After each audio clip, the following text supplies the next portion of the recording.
sont alors les ballasts, parce qu'il y en a deux sur ce bateau-là, il peut en avoir plus sur d'autres bateaux. En tout cas, sur celui-là, il y a deux ballasts de 750 litres chacun. Ces ballasts, si tu veux, ils vont être utilisés pour donner plus de puissance au bateau et lui donner peut-être des fois aussi plus de stabilité dans la mer formée.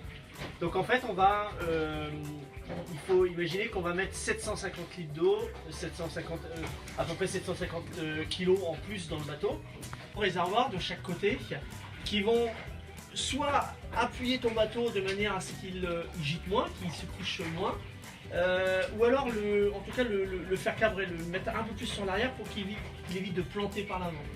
Donc ce sont, voilà, comme je te disais, deux réservoirs de 750 litres, mais que tu remplis seulement, tu en remplis seulement un et tu transfères l'eau d'un côté et de l'autre au besoin du côté que tu souhaites le mettre. En tout cas, il est toujours au vent. Mais en général, il est toujours au vent et de manière à ce que ton bateau soit bien à plat, le mettre le plus à plat possible. Comment le ballast fonctionne-t-il? C'est ça, donc il y a 750 litres, c'est scrupuleusement comment dirais-je, contrôlé parce que pour pas qu'il y ait plus d'eau, parce que ça veut dire que nous, on nous oblige pendant classe 40 à avoir 750 litres et pas 760, ce qui donnerait plus de puissance au bateau. Donc ça, toi, ils sont bien mis sur les côtés et moi à l'arrière pour que ça écrase le bateau pour lui donner plus de puissance. Et donc j'ai ces deux fenêtres qui sont là, qui se dévissent, mais en tout cas qui me permettent de regarder avec une lampe où j'en suis dans la montée. Et tu comprends bien que si je mets de l'eau, si c'est hermétique, l'air ne peut pas être chassé, il faut la chasser pour que l'eau puisse monter. Et donc en haut, on a des évents, hein, où tu fais fuir l'air.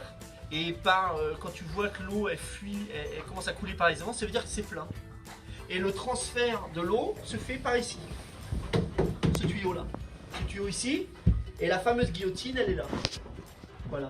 Et toute la série, les schnorkels dont je parlais, c'est ça. Hein, qui vont dans l'eau, donc je les baisse.